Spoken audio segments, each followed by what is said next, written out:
Ce journal vous est offert par le FPI, Fonds de promotion de l'industrie, votre partenaire privilégié pour la réussite de vos projets.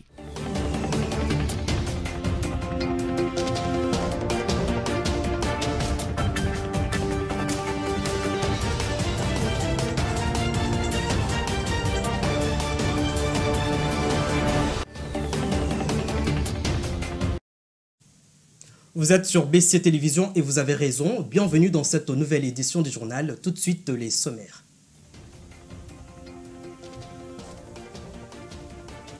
C'est ce vendredi 21 juillet que s'est clôturé l'atelier de formation du personnel des cadres du FPI sur la gestion axée sur les résultats et la gestion de la performance organisé par le Washington International Management Institute.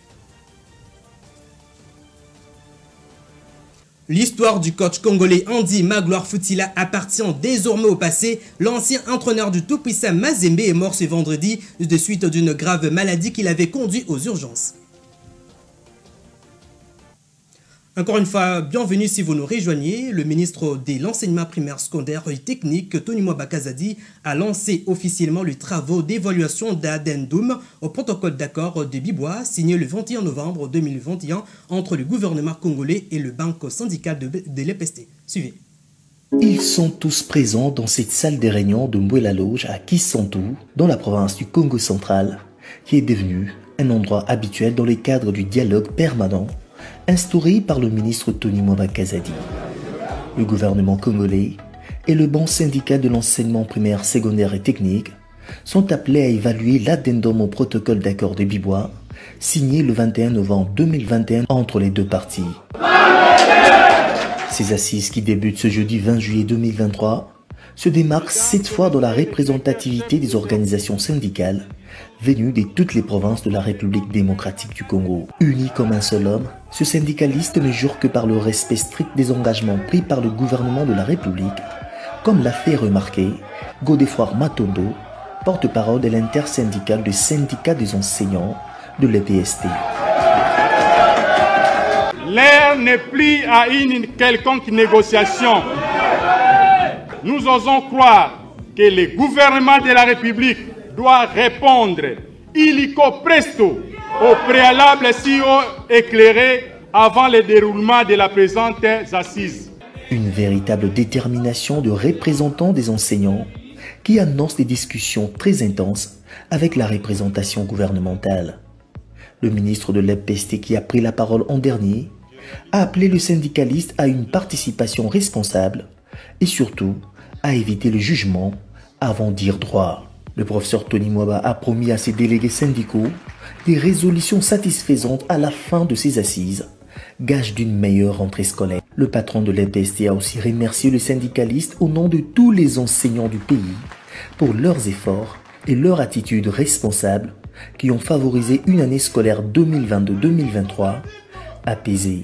Il les a exhortés à continuer sur cette lancée pour déjouer toute manœuvre des oiseaux des mauvais augures, car le gouvernement Samalou Kondé réalise toujours ses promesses. Plus d'une semaine après l'assassinat de Chériba Okende, le gouvernement et l'opposition continuent de se renvoyer mutuellement la balle des accusations. C'est le cas du parti Ensemble pour la République par l'entremise de son secrétaire général Dieudonné Baléa qui a fait une communication face à la presse jeudi 20 juillet 2023 pour fustiger certaines manœuvres dilatoires constatées à propos des enquêtes concernant la mort d'Okende. Suivez. Nous exprimons notre indignation face à l'attitude et à la communication du procureur général. Primo, considérant la décision du gouvernement du 14 juillet 2023 qui appelle les garanties des experts internationaux indépendants, notre justice est dessaisie de l'instruction du dossier. Secondo, l'autopsie n'a pas encore été pratiquée alors qu'elle est incontournable dans ces cas pour permettre de déterminer les circonstances de la mort, l'heure de la mort et la cause et les moyens utilisés pour causer la mort. Cette autopsie ouvrira les pistes vers les assassins et leurs commanditaires. Des membres du gouvernement se permettent de dresser des parallélismes douteux avec l'assassinat de Laurent Désiré Kabila. Référez-vous à la communication du ministre Nicolas Kazali. le porte-parole du gouvernement, le ministre Patrick Mouyaya, s'autorise même d'interdire à l'opinion que l'on fasse le parallèle avec l'assassinat de Floribert Chebeya.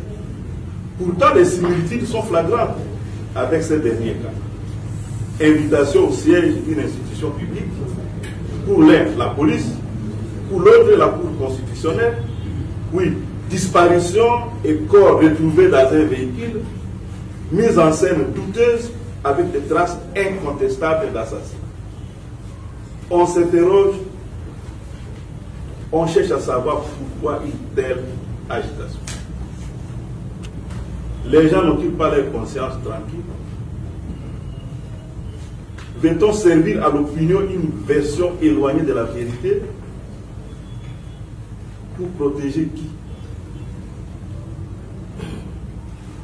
Il est indécent, inacceptable d'agir avec autant de désinvolture dans un cas aussi grave que celui de l'assassinat d'un compatriote. Il s'agit ici de rechercher la manifestation de la vérité. Je l'ai annoncé au sommaire, organisé du 11 au 21 juillet 2023 par le Washington International Management Institute, où est mis en sigle l'atelier des formations du personnel et des cadres du FPI sur la gestion axée sur les résultats et la gestion de la performance a été clôturé ce vendredi 21 juillet par le directeur général Berthe Modimou Tshisekedi. Suivez. Dans un monde en constante évolution et dans un contexte de plus en plus exigeant en termes de résultats et de performances, le Fonds de promotion de l'industrie s'est résolu à aligner continuellement ses ressources humaines sur les standards internationaux. Au total, 20 agents et cadres ont reçu leur brevet à l'issue de cette session de 10 jours, une session organisée par le Washington International Management Institute, WIMI en abrégé. Cette formation résidentielle de haut niveau sur la gestion axée sur les résultats a été d'une importance capitale pour les participants qui ont reçu des informations essentielles et stratégiques pour l'avenir de leur carrière ainsi que celui de l'institution. La gestion axée sur les résultats, par définition, c'est une approche de gestion qui est focalisée sur la performance. Et quand on dit performance, on voit tout ce qui est amélioration de l'efficacité et de l'efficience. Alors, cette formation m'a beaucoup aidée parce que j'ai appris beaucoup de nouvelles connaissances. Et je pense que ces connaissances vont se répercuter dans mon travail et sur mon milieu de travail. Cette formation, c'est une formation qui est très bénéfique, non seulement pour les employés du FPI, mais aussi pour les employés et différentes institutions au sein de notre pays. La gestion axée sur les résultats étant un processus de longue haleine, les participants ont exprimé leur satisfaction à l'égard de cette mise à niveau. On a beaucoup aimé, le professeur, l'Institut WIMI a été à la hauteur parce que d'abord on nous a appris la gestion axée sur les résultats, ça commence d'abord par nous-mêmes. Donc cette formation ne va pas seulement nous aider pour le FPI et même dans notre vie privée, je pense qu'il est très important de tout planifier et de bien répartir tout ce que nous devons faire enfin pour aboutir à de bons résultats. Le professeur Bruno Mukendi, directeur général de WIMI, qui a assuré la formation, a apprécié les discussions et les échanges qui ont caractérisé celle-ci. Cette attitude a démontré la volonté des apprenants de mieux comprendre les exigences de la gestion axée sur les résultats. Dans son mot de clôture, le directeur général du FPI, M. Berthe Modimou, a réaffirmé sa volonté d'investir dans le capital humain, puisque avoir une ressource humaine qualifiée permettra au FPI de mettre en place des projets cohérents et structurants, capables d'impulser la dynamique industrielle et le développement des chaînes de valeur et d'emploi. Enfin, Berthe Modimou a invité les lauréats de devenir à leur tour des formateurs des autres agents et cadres du FPI afin d'instaurer une culture de la performance et du résultat qui permettra à l'établissement public de réaliser sa mission de contribuer à une économie émergente et diversifiée en RDC. Vicky Katoumoua, PCR du FPI, en tête d'une forte délégation constituée de membres d'administration, du directeur provincial FPI Lualaba et autres. Elle a été reçue en audience par Fifi Masuka, la gouvernante de la province de Lualaba, dans la soirée du jeudi 20 juillet 2023. Cette visite s'inscrit dans le cadre de présenter les projets financés par les FPI. Reportage. En mission au Lualaba, la présidente du conseil d'administration du Fonds de promotion de l'industrie FPI était au gouvernorat. Elle a été reçue en audience par la gouverneure de province dans la soirée de ce jeudi 20 juillet 2023. À la tête d'une délégation constituée d'un membre du conseil d'administration, du directeur provincial FPI Lualaba Okatanga et autres, la sénatrice Vicky Katumwa est allée présenter ses civilités à Marie-Thérèse Masuka Saini et lui faire part de l'objet de sa mission. Son séjour de travail porte sur la visite des projets financés par le FPI. Il était important que l'on voie l'autorité de la place pour lui présenter nos civilités. Nous sommes en visite dans son entité pour visiter les projets financés par le FPI et rencontrer les promoteurs, parler avec eux pour palper du doigt la réalité. C'était aussi le moment pour elle d'avouer son admiration sur le changement observé chaque fois qu'elle foule le sol du Lualaba depuis l'accession de Masuka Saini à la tête de la province. Cela en termes de la construction des infrastructures routières et immobilières sur l'ensemble de cette partie de la RDC. Moi je suis très contente parce que chaque fois que je viens ici à Kolwezi, je trouve qu'il y a du changement. Le changement dans le sens des infrastructures. Je vois les maisons qui poussent. En tout cas, c'est ce changement-là. Ça m'émerveille un peu de voir qu'une femme à la tête de cette grande province qui l'a fait prospérer par rapport à d'autres provinces qui ont connu les découpages. Mais on sent que là-bas, il y a quand même des efforts qui sont fournis et nous ne pouvons que jeter des fleurs à Madame le gouvernement. La sénatrice Katumwa Mukalai a appelé les autres animateurs des provinces issues de la réorganisation administrative de 2015 en RDC à suivre l'exemple. Autre chose, en une semaine du début du 9e jour de la francophonie, la ministre de la Culture, Catherine Fora, a au cours d'un point de presse tenu le jeudi 20 juillet 2023, tard dans la soirée au stade de Martyrs, confirmé que côté culture, tout est prêt pour donner les coups d'envoi de ces jeux. Suivez. La question intéresse déjà les gens et donc les jeux ont commencé parce que l'appropriation est déjà effective.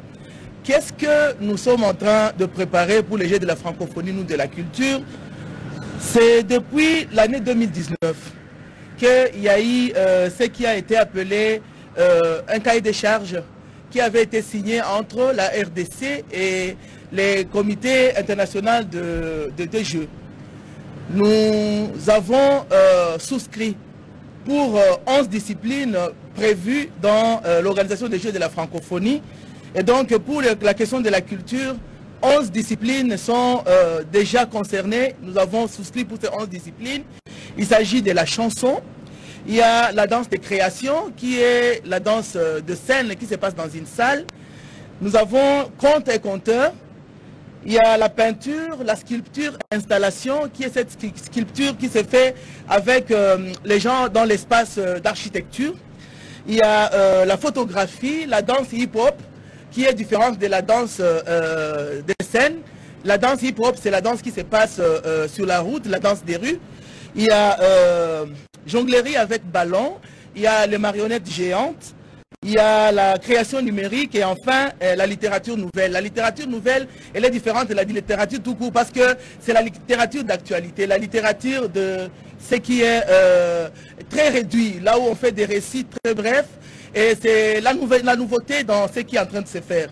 Les 11 disciplines sont en marche chez nous parce que nous sommes reconnus dans le monde étant un pays caractérisé par la danse, par la musique.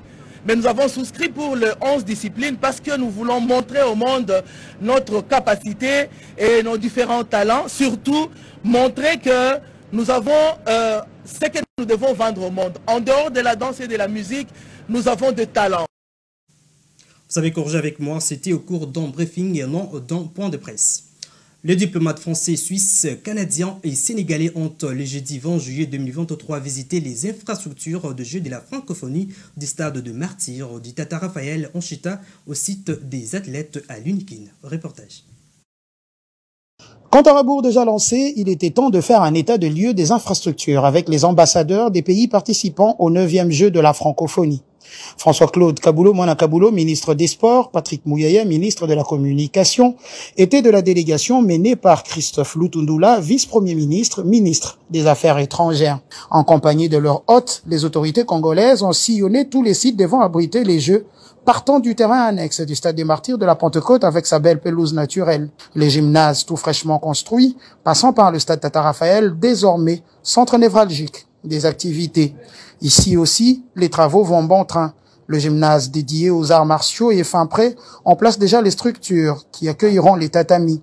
La salle retenue pour le tennis a aussi attiré la curiosité des invités. La marche dans l'enceinte de ce stade mythique a fini par le réfectoire, une salle pouvant accueillir une grande capacité des participants à l'heure du repas. La délégation chute par l'université de Kinshasa, lieu où seront hébergés les athlètes. Toutes les conditions sont réunies pour permettre à ceux-ci d'être à l'aise et de donner le meilleur d'eux-mêmes. C'est ici que vont par exemple se dérouler les séances des natations, juste à côté d'un terrain d'entraînement de football. La Suisse participera pleinement à ces Jeux, affirme son ambassadeur itinérant à Kinshasa, capitale congolaise.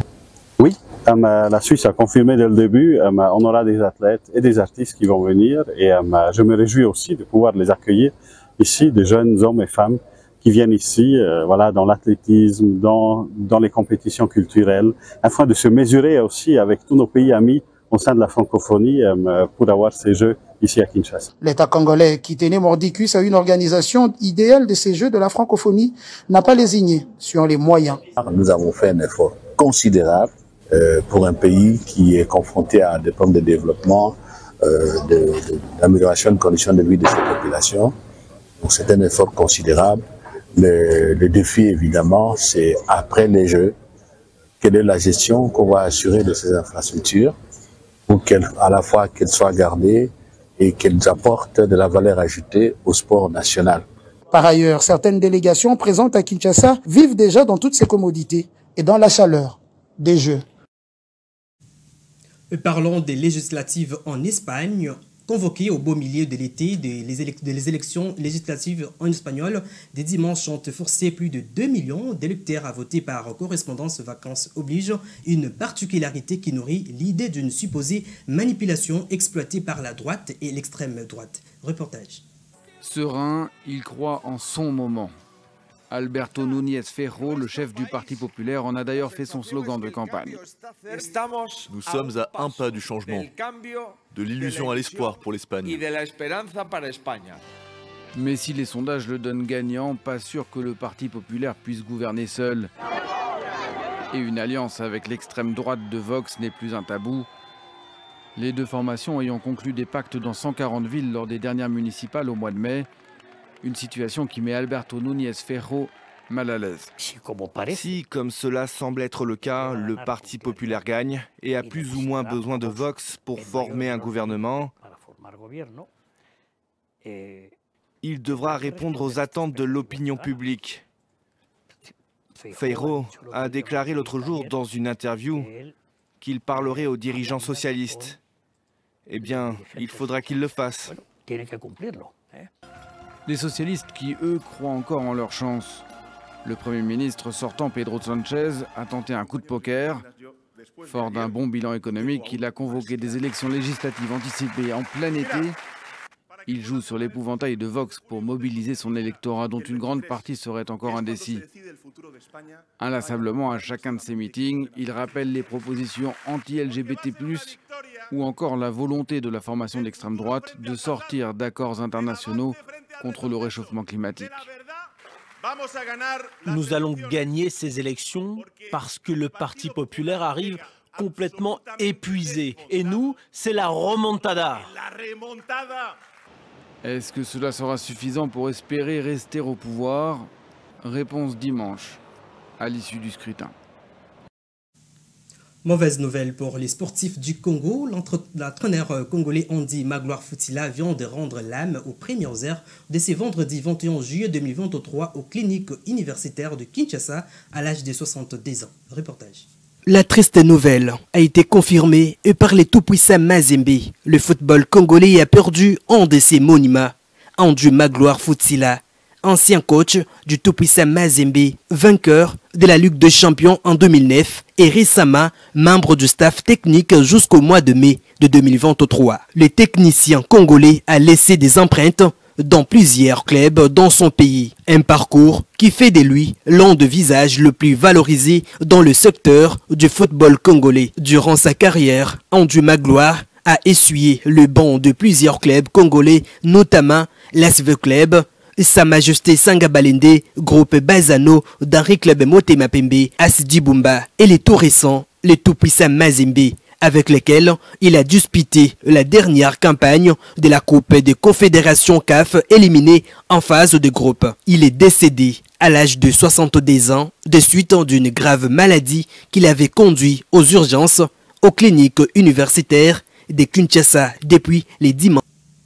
Le rappel des principaux titres.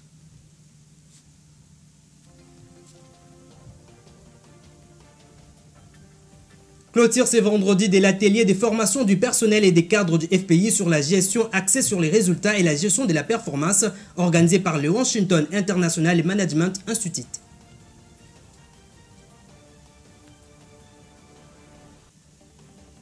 L'histoire du coach congolais Andy Magloire Futila appartient désormais au passé. L'ancien entraîneur TP Mazembe est mort ce vendredi des suites d'une grave maladie qui l'avait conduit aux urgences. Ce journal est terminé. Merci de votre réelle attention. D'ici là, prenez soin de vous. À la prochaine.